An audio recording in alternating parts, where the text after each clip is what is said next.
Good morning, everyone. This is Vulnerabilities of Wireless Water Meter Networks, and your speaker is John McNabb. Okay, thank you.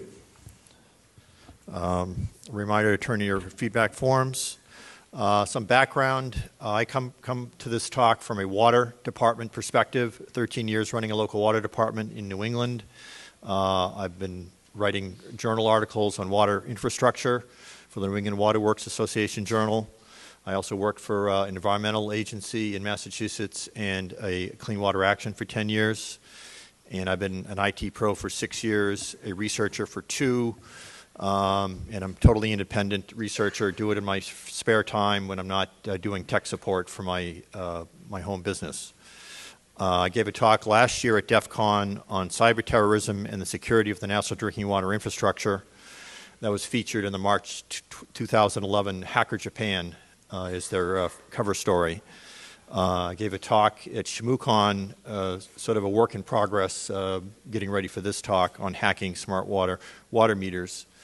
And I just heard before I came here that my white paper in a revised form that I submitted to BlackHat will be appearing after I revise it in the book Weapons of Mass Destruction and Terrorism, 2nd edition, and most likely also in the New England Water Works Association Journal. So I seem to be one of the few people looking at cyber issues for the water infrastructure. So I tend to keep at that for a while, as long as I can. This talk is obviously about wireless water meters, what they are used for, and what they could be used for, potential issues, threats, etc. This will not be a heavily technical talk, no exploits or tools. But again, the need for this talk is that there's a lot of talk and attention on the electric smart grid, but not so much on the water smart grid, which this is a part of. And again, I come at this from a water-centric position, from the big picture, looking at what does a water department use them for, what could it use them for, what could other people use them for, what's the development of the technology, and where do we go from there. So it's a little different talk, perhaps, than the other more technical talks you see at BlackHat. Brief introductory issues about the importance of water. This is covered in about 15 pages in my white paper. I wanted to spend most of the talk talking actually about water meters, but without reading everything on the slide, water is a critical infrastructure defined by U.S. law. It's obviously essential for life, for business, for public health, for living. And it basically supports every other critical infrastructure that we have in the country. There's about 17 listed in the federal law. It's a global industry. It's big money. There's a lot of interest internationally by private companies to take over public water companies because there's money in water. If you buy a water company, you're assured of a steady income because people are always going to be buying water. Is usually how it goes. Water has been a source of conflict throughout human history, and no surprise, Al-Qaeda years ago, but repeatedly has threatened to poison the U.S. water supply. Fortunately, they haven't shown the capability to do that, but there have been indications that they've been working on it. And finally, we may not need an Al-Qaeda or anyone to attack our water infrastructure. It's in bad shape. It's got a D- from the American Society of Civil Engineers because it's decaying. There are 100-year-old pipes. There are aged water systems, water treatment plants that are needed repair, and the money just isn't there yet to do the needed maintenance and repair. Water meters are important for that, of course, because that's your cash register. The water bill that everyone gets is based upon the present reading of your water meter and the previous reading, which is usage or consumption. Water utilities in the U.S. collect around $40 billion a year, mostly from the information from water meters, but many of them also will give fixed fees for various things as well, and some don't have water meters. The U.S. is heavily water metered as opposed to Europe and other parts of the world which aren't, and which will charge a fixture fee or a flat rate for the use of water. Having a water meter and charging for consumption is the most effective way to actually charge people and recover the money that it takes to actually produce the water. So the proper operation of the water meter obviously is important to pay for the continued day-to-day operation of the water department, but also to provide hopefully for the need and maintenance and upgrade of the systems that we just heard is behind schedule. But what could go wrong? For example, in Brockton, a town near me, an audit found that most of the meters were 15 years or older. Most of the water bills were not based upon readings, but were based upon estimated readings that turned out to be grossly wrong. So they unwisely decided to give estimated readings going retroactive, which resulted in a lot of people getting very high water bills, such as this poor woman with a $92,000 water bill. And then, as you might imagine, that created quite a ruckus in the community, which called for the audit, which found out that not only were a lot of the meters old, but the billing staff didn't really know how to use them. They weren't reading them properly, they weren't putting the information in properly, etc. So there's a continuing struggle in Brockton to come up with the money to actually get new meters, train people, upgrade the billing system. That's just to give you a picture of what could go wrong outside of any hackers or other parties being involved. A lot of water departments don't manage them properly anyway. Also, as they get old, sediment, which is a polite word for solid matter in the water supply that isn't taken out by the treatment process, which could be anything. Could be sand, could be organic matter, could be pieces of branches, wood, leaves, whatever. No matter how good your treatment process is, you're going to have something left over. And that's going to, over time, build up in the water pipes and clog the water meters. And I'll get into the mechanisms of water meters so you see for most water meters how that can cause a problem. There's also meter tampering for money. Again, mostly in the electric meter area where energy theft is a big business for some people, apparently. Electric utilities assume 10% loss every year from tampering with meters, but also for water meters. The Boston Water and Sewer Commission on their webpage says that theft of water by tampering with or bypassing water meters costs them thousands of dollars a year. And this is just with regular good old-fashioned water meters that are mechanical, as far as we know. Water meter. Okay, I'm not going to read everything on this slide, but the three core parts of a water meter, that's your traditional good old-fashioned water meter that's mechanical.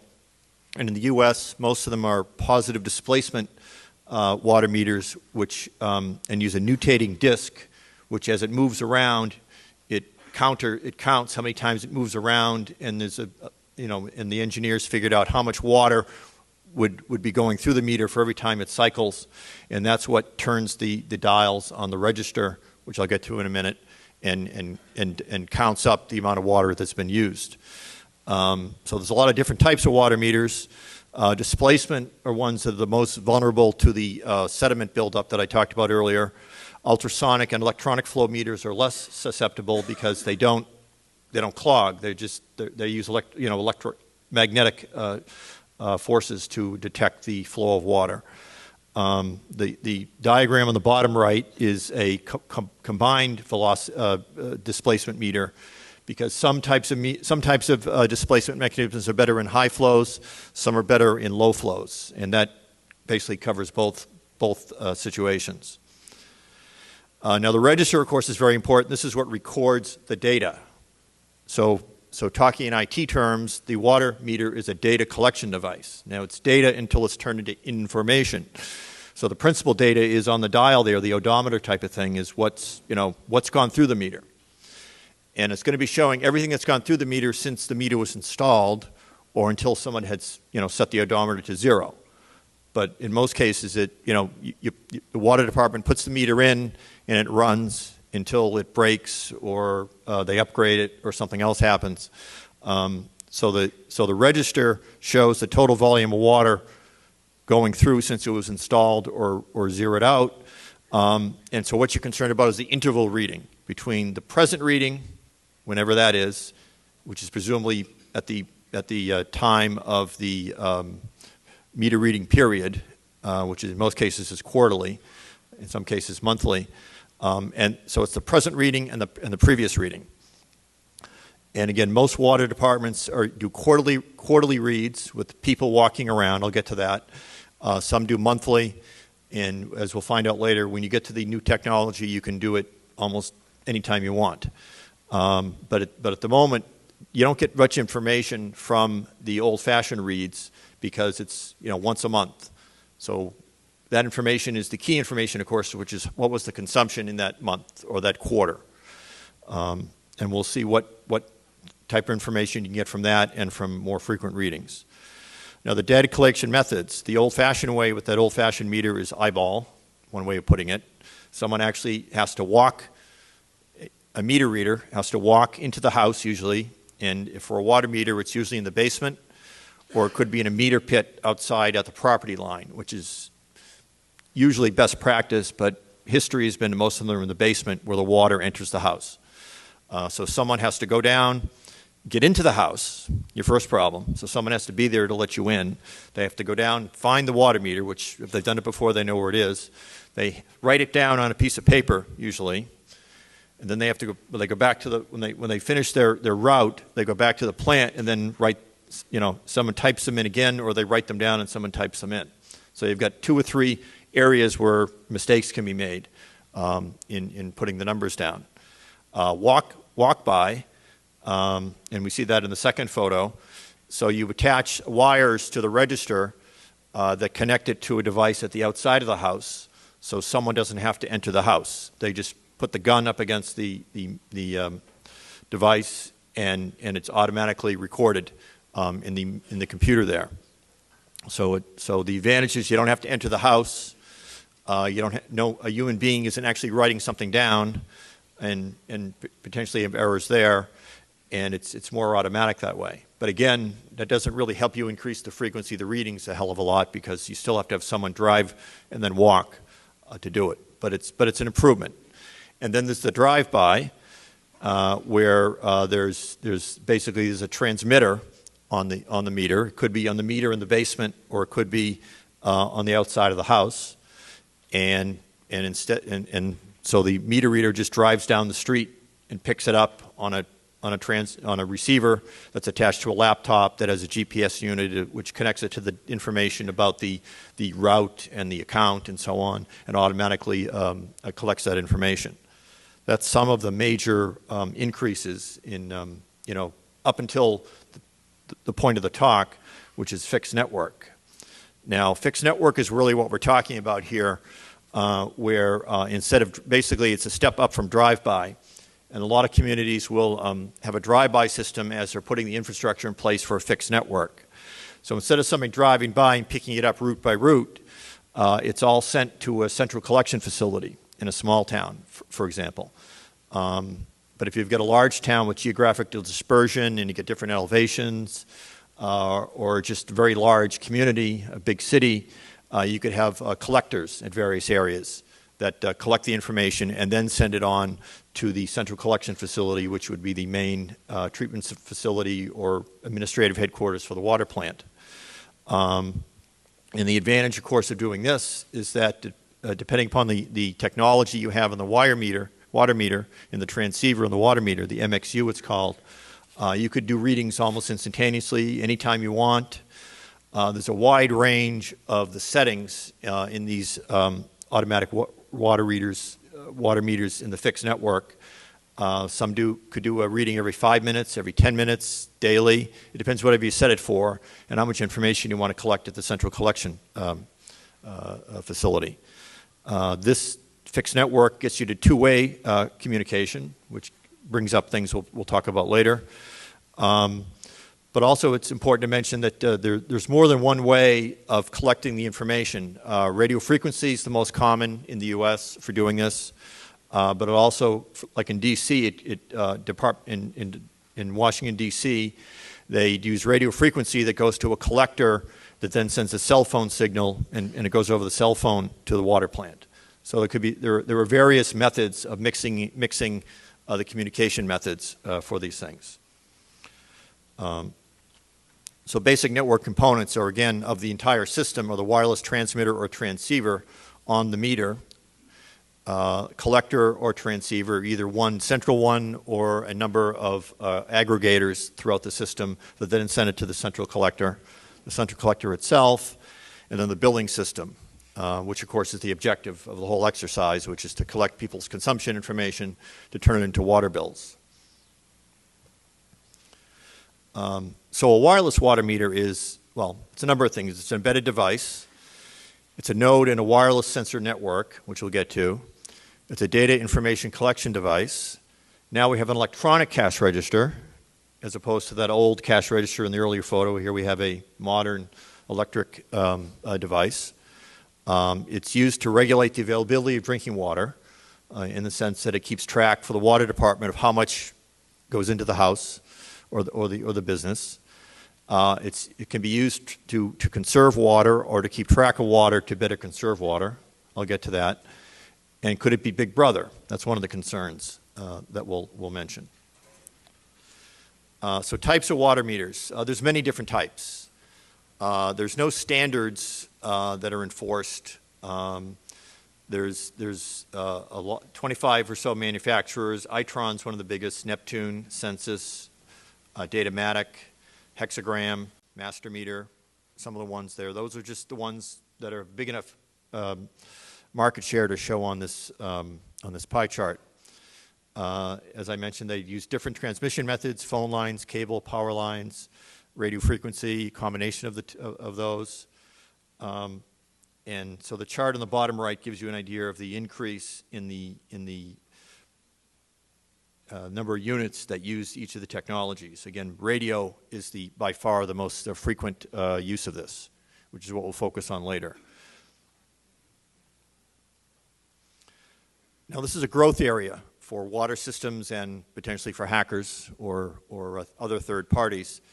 And most of this is, when you research this, you have to look at the advanced metering infrastructure, which is mostly water, electricity. And then you'll find statistics on gas and water. But it's really going up quite a bit. You can see we go from 2.5 billion in 2010 to 5.8 billion in 2015 is an estimate. The world smart water meter market is expected to total 4.2 billion between 2010 and 2016. And the installed base of smart meters is supposed to dramatically increase to worldwide to 31.8 million by 2016. In the U.S., they haven't caught on too much, except in California, where about half of the water meters are AMR. And just a word about that: there's no,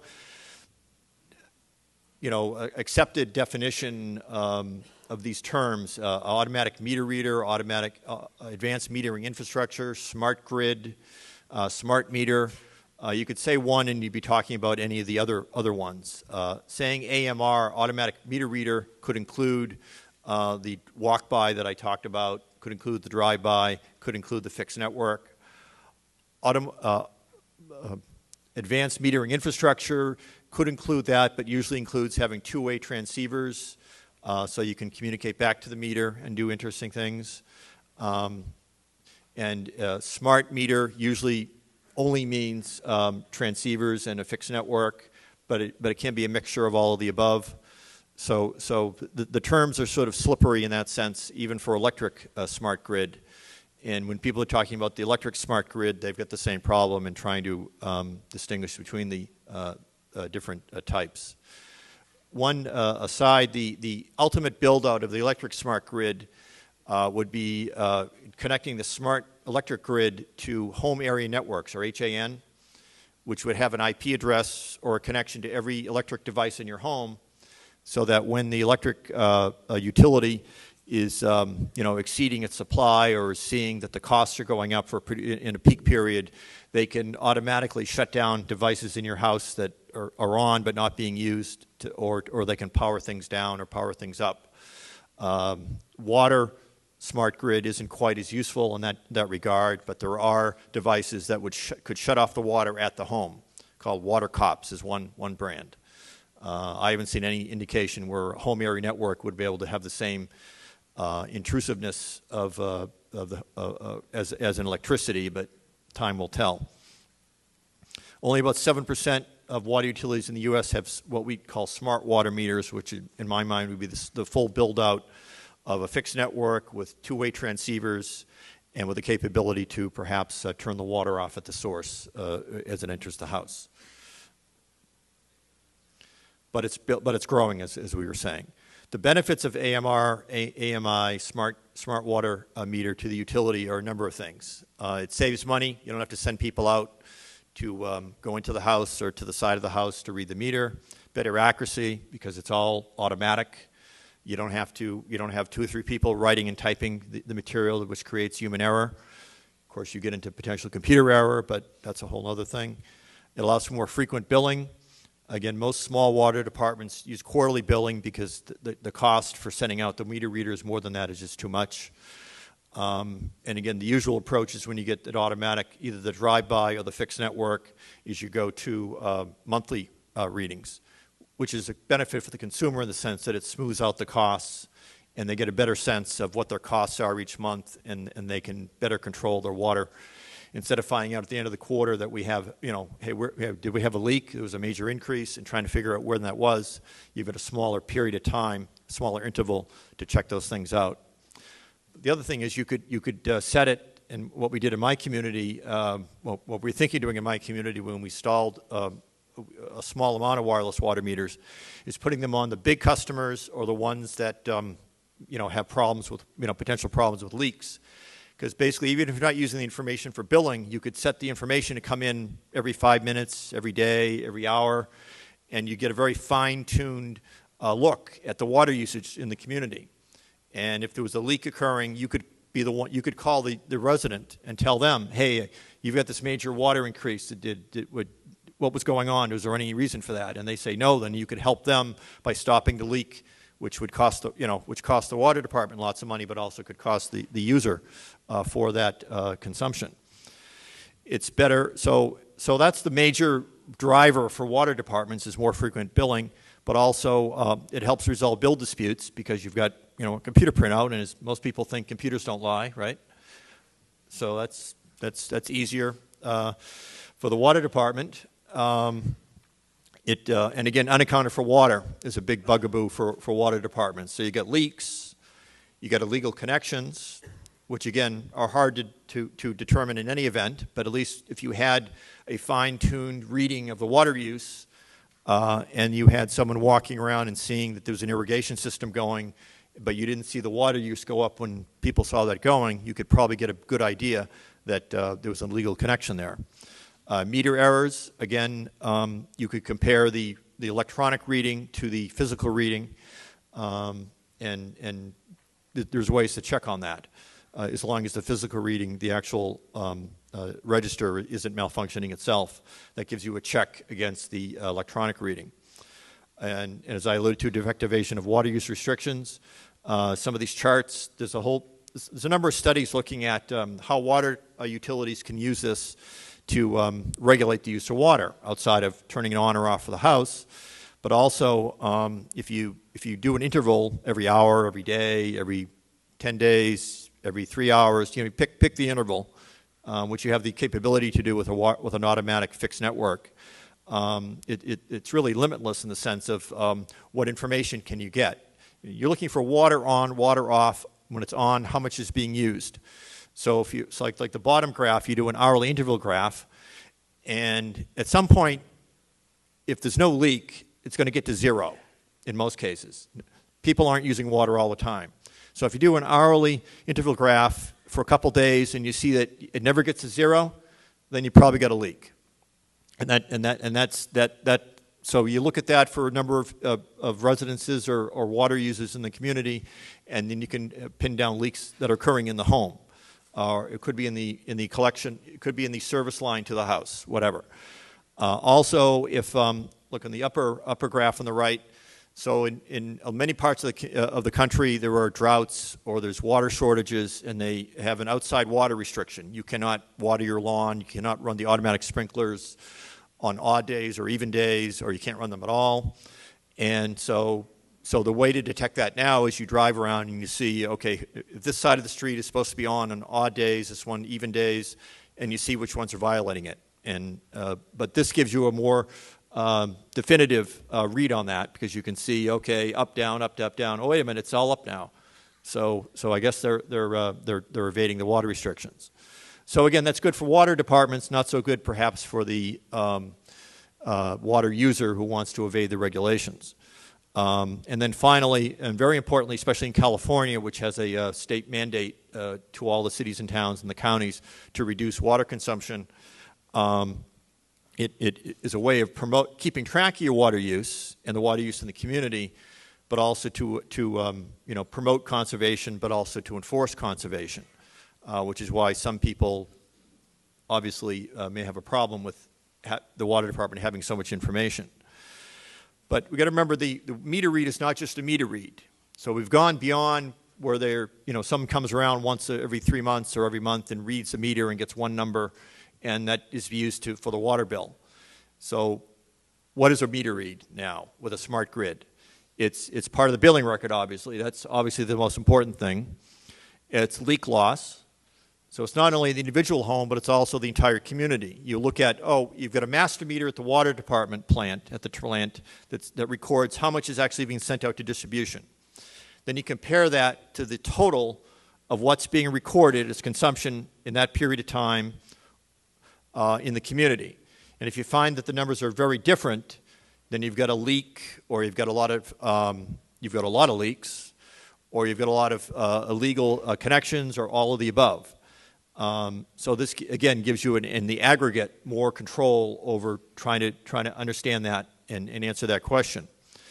But also, if you're trying to plan pumping of your water and running your treatment plant, if it doesn't run 24 hours a day, or you have different parts of the city that are different, they're called pressure zones, because of their elevation, they're separated, and you want to fine-tune your costs and your availability of water. Well, now with this information, you can determine that, hey, this part of town is using 10% more than these other similar sections of the same size, and you can plan accordingly, or when the peak is going to be.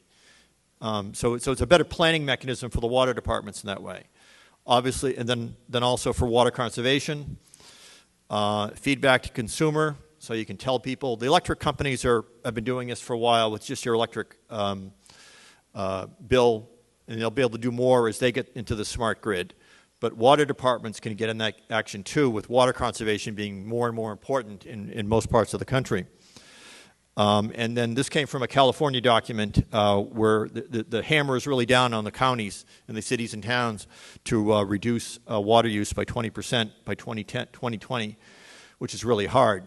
So that's why about half of water utilities in California have some sort of smart meter, and the rest of them are planning to have it in the next few years.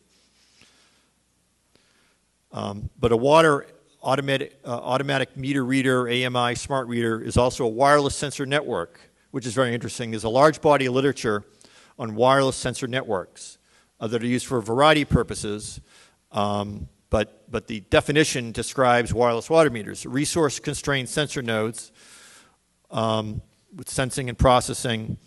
The major elements are a sensor node and the base station. So we have sensor nodes, which are all the water meters, and the base station, which is the aggregator, the central aggregator. But then we come into so we compare the inherent vulnerabilities of a wireless sensor network with wireless water meters that we discussed, and it's the same problem. We're talking about the same thing.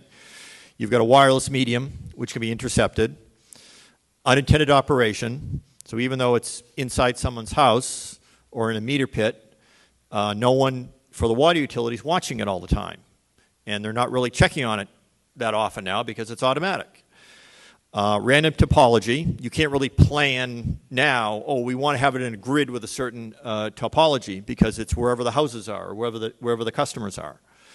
And it's hard to protect against insider attacks, which would be someone at the water plant, but also someone who's got one in their house who can maybe use it to get entry to the entire network. They have low power processors. They use low energy.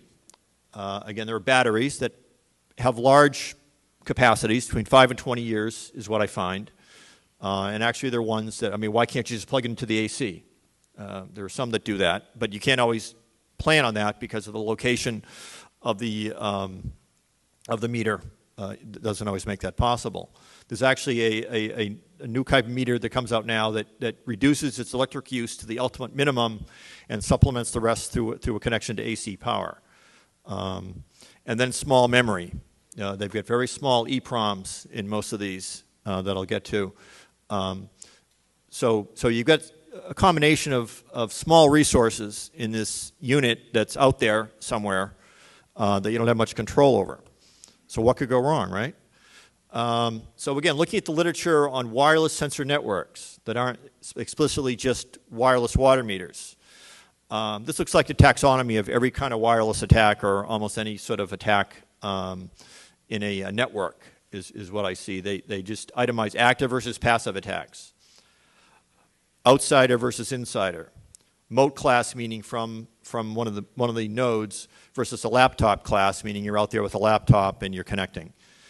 Interruption, interception, modification, and replay attacks, which in the electric grid they found there wasn't, I think in Guardians in their Zigbee project found that Zigbee 2.4 gigahertz processors, transceivers that are used for a lot of home area networks and for controlling a lot of physical infrastructure don't protect against replay attacks, or they didn't when Josh did the study a few years ago. And a lot of the wireless sensor networks and wireless water meters are the same. They're susceptible to all these types of attacks. And again, in this body of literature on wireless sensor networks, again, not talking exclusively about wireless water meters, what are the countermeasures? Link layer encryption and authentication, multipath routing, identity. It boils down to security, which a lot of water meters don't have, and a lot of wireless sensor networks don't have. Authentication, encryption, those type of good things that you don't really see in very small units with low memory, low processing power, and low power needs.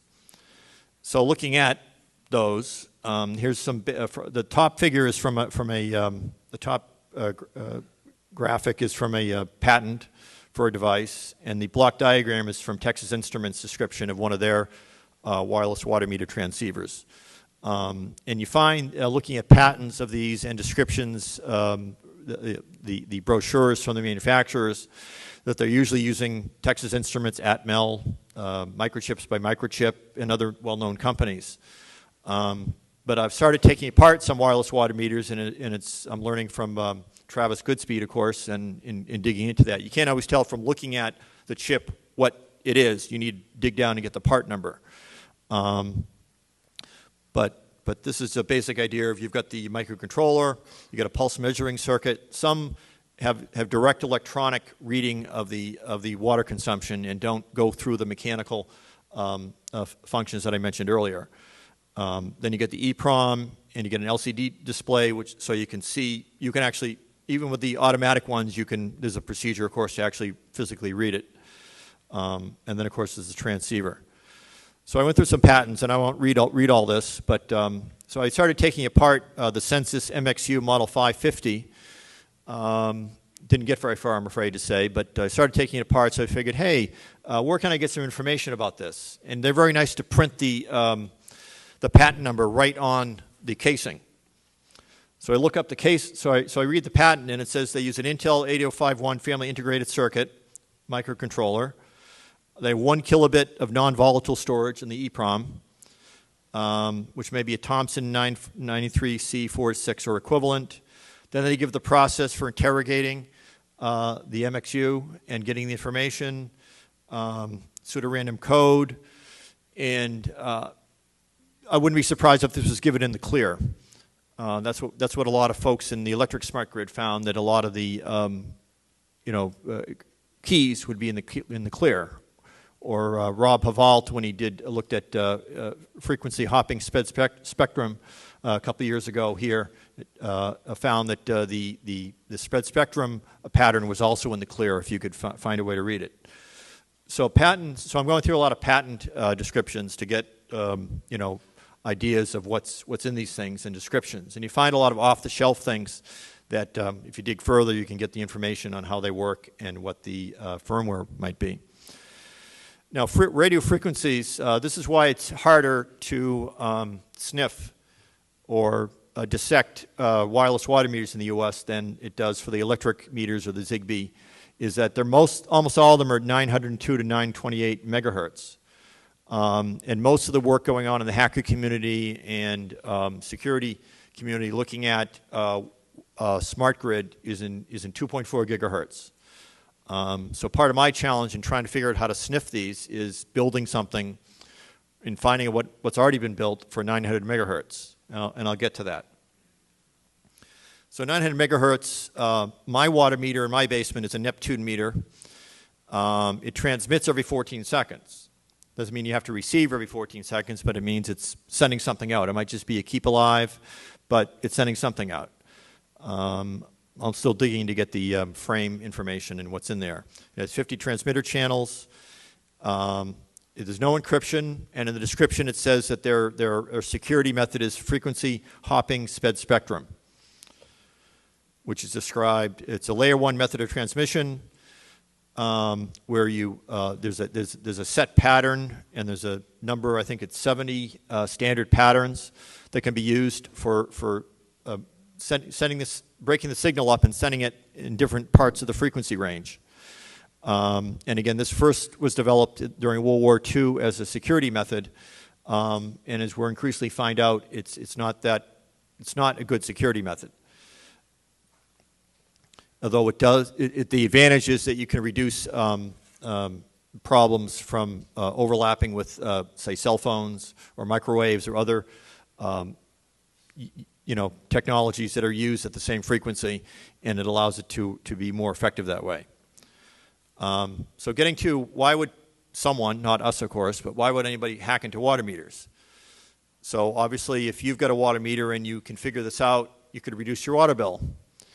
Or you could be evil and increase someone else's water bill. You could steal water.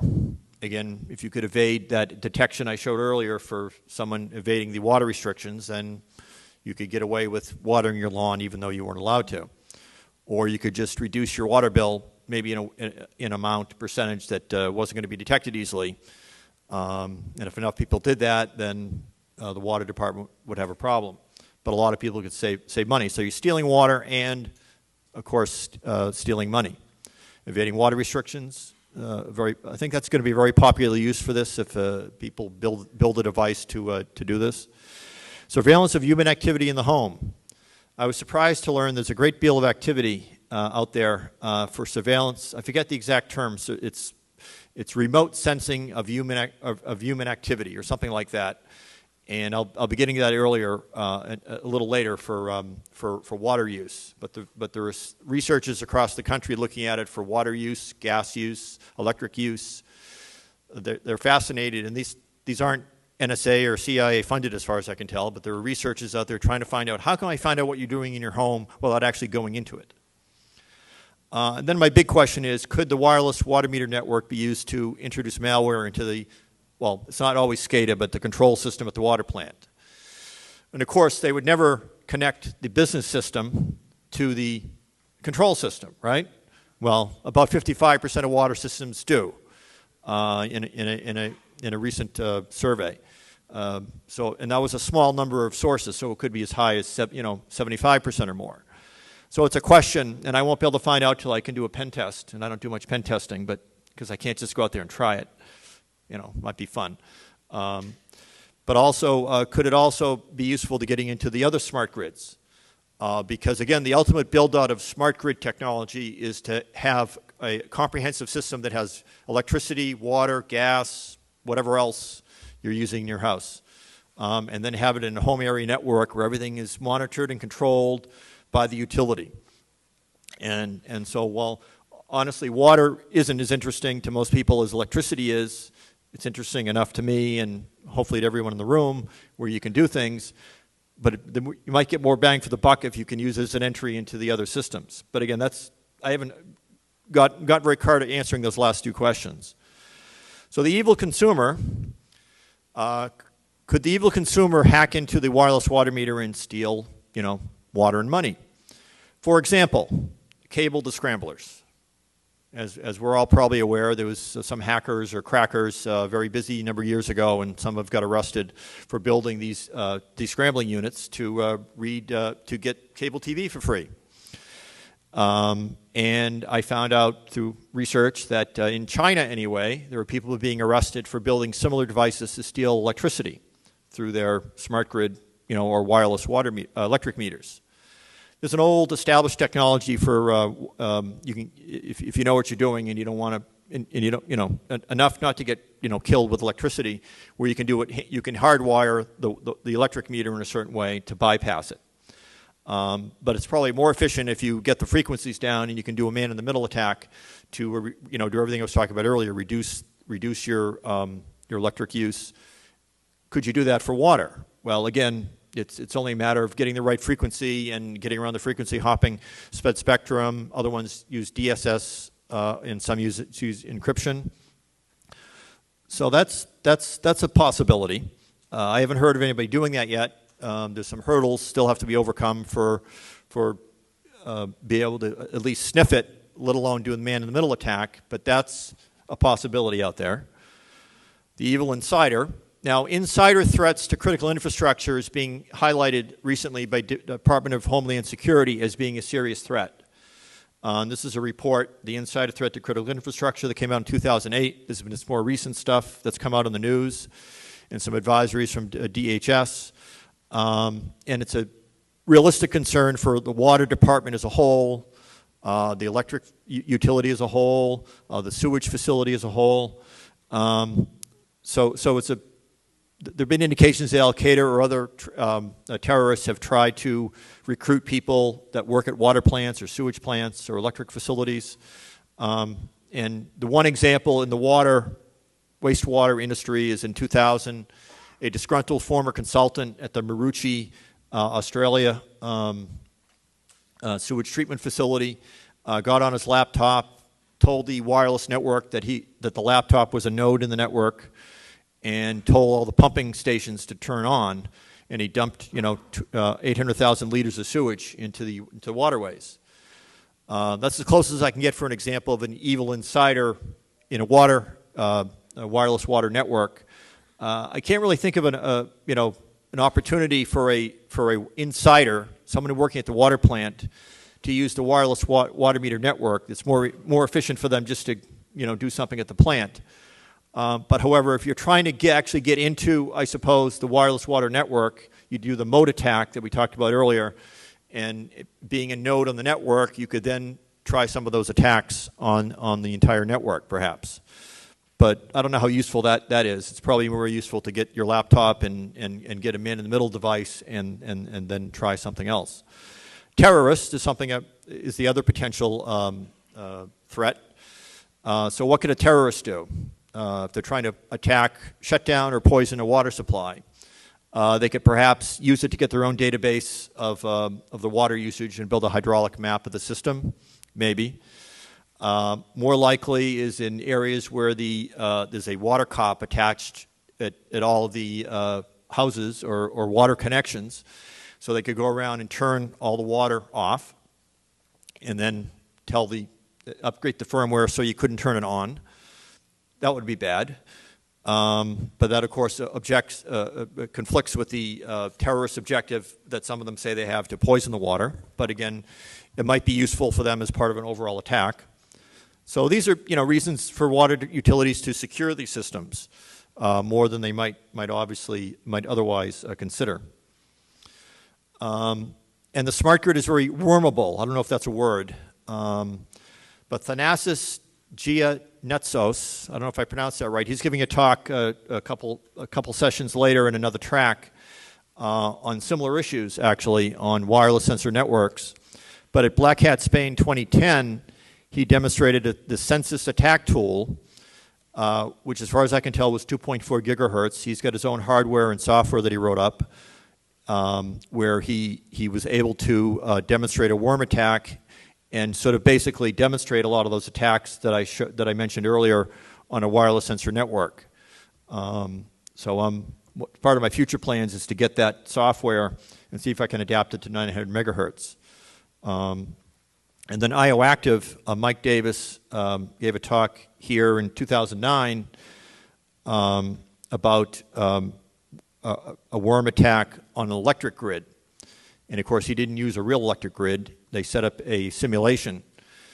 And the picture on the bottom is sort of halfway through the simulation. It's on YouTube, where you can see it from all green, You know, they're all owned by the electric system at that point, and then the red increasingly creeps up and takes over, you know, all the nodes. And that's because for the electric grid anyway, there doesn't appear to be any authentication to prevent firmware updates from someone who's not supposed to do it.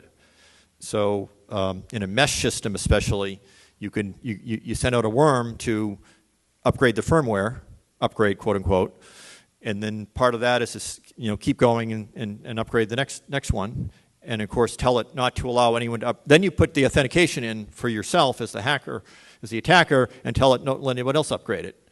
So that'd be a very serious disruption, obviously, for a city or anywhere if you could send a worm out and shut down all the electricity. In my talk last year at DEF CON on the security threats to the national drinking water infrastructure, an important issue is interdependencies. And I don't know, I ran a water department in New England which had an emergency generator. And if you're in New England, you've got an emergency generator for anything that needs to run all the time. But I find in many parts of the country, water departments don't necessarily have emergency generators, which is very strange to me. And since 9/11, there's been and it's in my white paper, there's been a more attention, hopefully, to security for water systems. And so there's an interagency task force, something or other, that's been looking at this nationally, working with the water industry and the different associations that represent water departments. And part of the report that came out end of last year was that you know, maybe a significant portion of them, maybe 75, 80% of them now have emergency generators.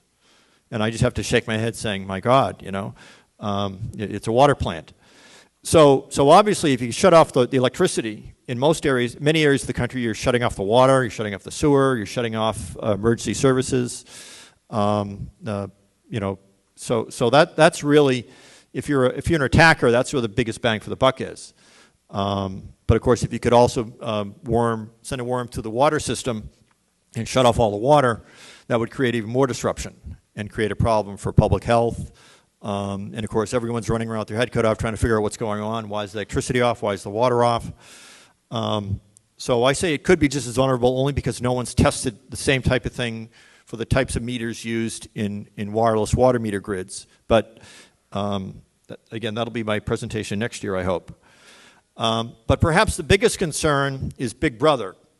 And I guess I shouldn't use the question mark. So this quote here is from a newspaper in Cary, North Carolina called The Watchman. And it might be a right-wing conservative newspaper, but that's beside the point. There are people here, and this is their bold print. Cary citizens have a right to be concerned about the information of our private lives that our town staff will be able to collect if the Aquastar AMI water meter system is implemented as planned. So I meant to raise, you know, Big Brother as a potential issue, and I really wasn't sure until I found this, that there are people actually up in arms that someone's going to know what their water use is, as if they don't already know. But the thing is, with the AMI system, with potentially continual readings, as this Daniel Burris points out, you could find out a lot more about people. And when you take a shower, when you water the plants or wash the dishes, how much water and electricity for the similar system you could use at any point in time, using what you're using it for. So that's a general privacy argument, which is very valid, something we deal with and EFF has been working on. So I found a couple other, do an internet search, and you'll find a number of other communities up in arms that, my God, someone's going to find out what I'm doing in my home. And that's a realistic concern. It's even more, but are we being paranoid? Well, this is adapted from a chart looking at electric grid privacy issues. So again, hacker mentality. We know what the water meter is supposed to be used for, but what else could it be used for?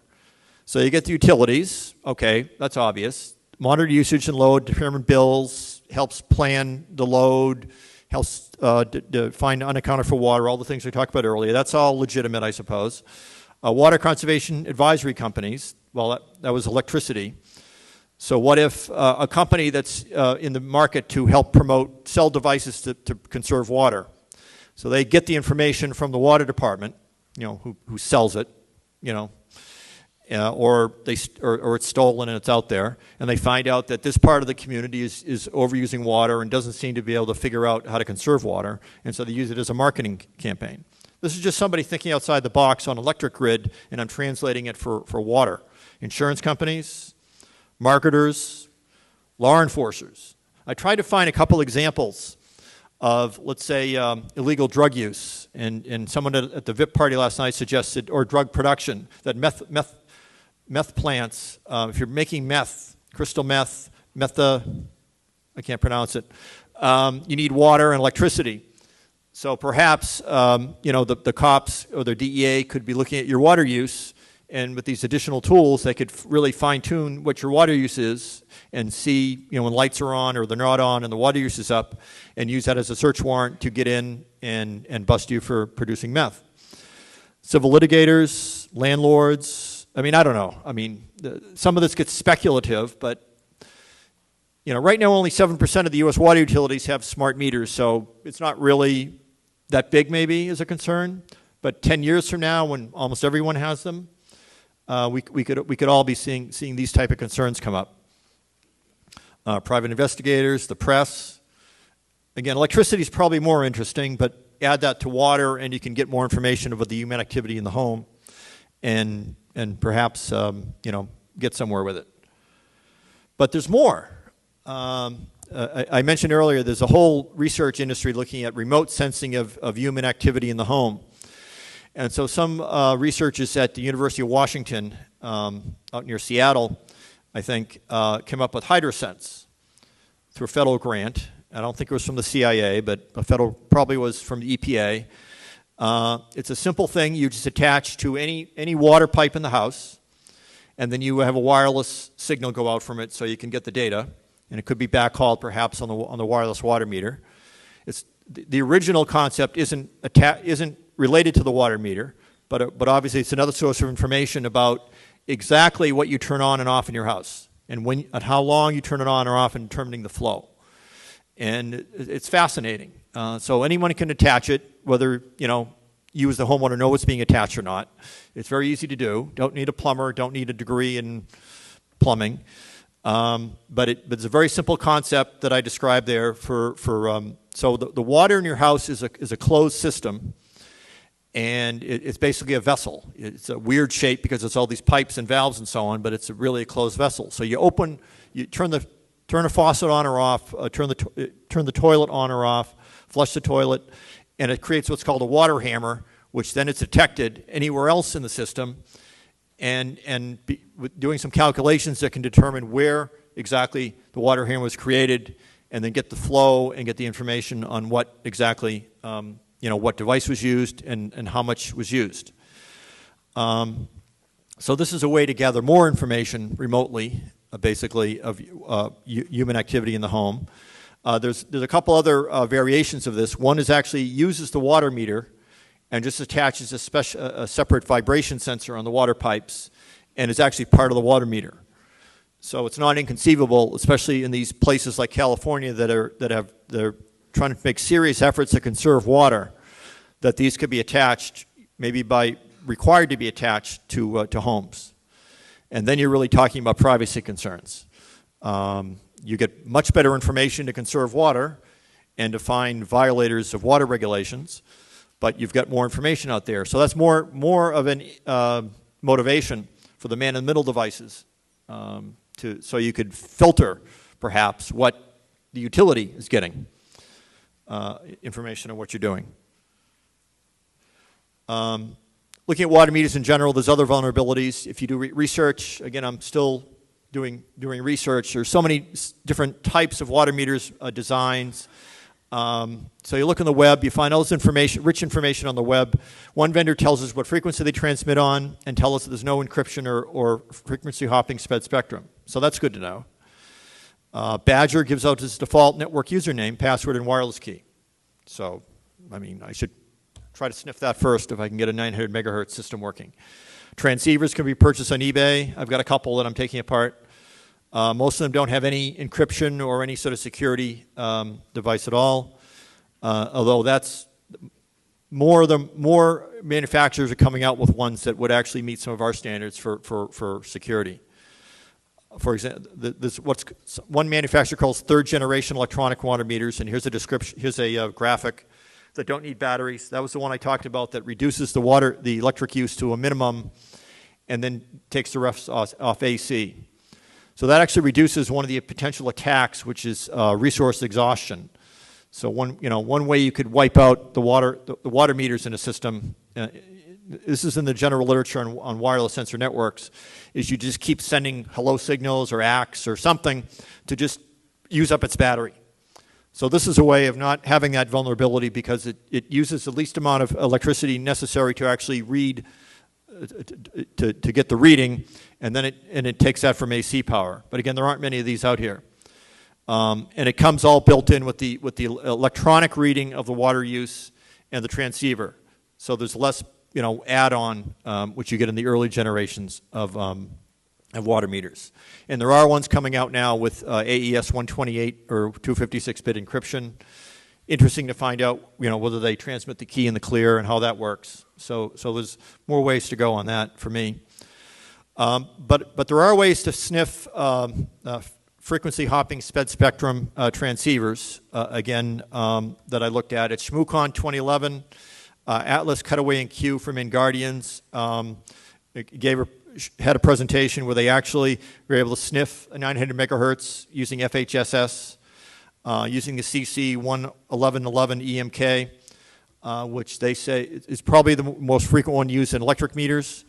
So I've got that hardware, and I'm trying to replicate their design. They've got code on their website, and it's the link for that, the URL for that is in my paper.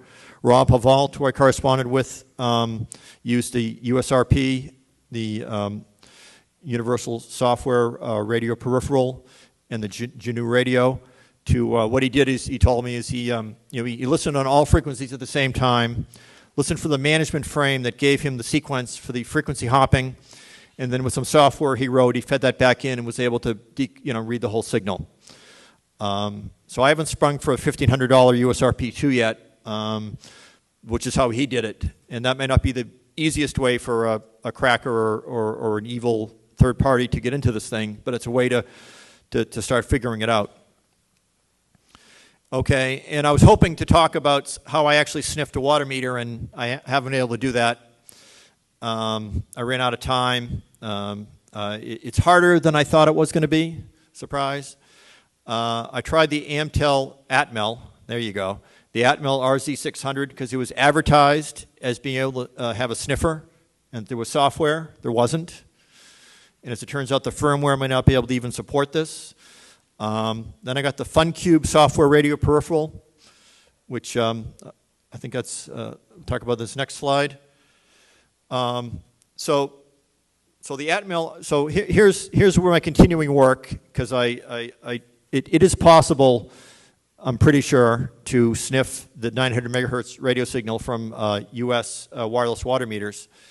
The Atmel RZ600 development kit does listen in 900 megahertz range. It didn't work right out of the box. I had to email their help desk a few times to actually get the firmware so I could run it on my XP machine. Someone else wrote a bridge program, they said, so you could use it with Wireshark. I haven't got that working yet either. And then I corresponded with some researchers at Ryan Spears at Dartmouth, who said he was talking to Travis Goodspeed about maybe upgrading the firmware was needed on the RZ600 to be able to use it for sniffing. So there's more work going on there. The objective here is something that's less costly than perhaps stringing for a $1,500 USRP2. Then there's the Texas Instruments CC1111 868 to 915 megahertz evaluation module kit, which Atlas Cutaway and Q used. That's only like $50. And they gave a demonstration at Shmoocon where they were able to use that to break the frequency hopping sped spectrum. But they admitted that it was a little buggy and they were still working on it. But you can get their code free off their Google code page. and I'm going to be trying that out. Something that looked very promising that I could barely get out of the box was the RFM DNT 900DK, which is, again, an entire evaluation kit to listen in 900 megahertz. The FunCube Dongle Pro, got a fun name. I just got this a week ago, so I haven't had time to figure it out yet, but it's a software-defined radio in a 64 to 1700 megahertz range, so it's right in the range that I need. It costs about $186, including shipping from England. So it's a question of configuring the software, the GNU radio, to read the signals and then find an application, maybe like Rob Haval did, to find the spread spectrum sequence, and then have it listen in the specified frequency hopping range. And the IME, there's a great talk, Real Men Carry Pink Pages by Travis Goodspeed and Michael Osman, gave a TourCon 2010, where they reveal that the IME, which is a $35, $50 pager used by teenage girls, and it's got a USB dongle for the laptop or the computer, and then it's a pager, but it's used for instant messaging. And they said it was just very easy to hack, and they showed how they cut it open and used the GoodFet to get into the firmware and use it to. It's got all sorts of uses. They turn it into a spectrum analyzer, and other uses as well. So I think I try to bite off more than I could chew with all this technology, because I was hoping to say, here's how you could sniff it. So these man-in-the-middle attacks are really possible. So I guess I apologize for not being able to do that, but that was sort of an extra from my talk, which was intended as an overview of the issues and the concerns over wireless water meters. So wrapping up, zombies ahead. I think we've all seen those signs that hackers or others have hacked, and there's lots of them. First it was Australia, then it was in South Carolina, and now they're everywhere. And that's an example of hacking a SCADA system, a type of control system. Sort of easier than your usual water system, I suppose, but it's an example.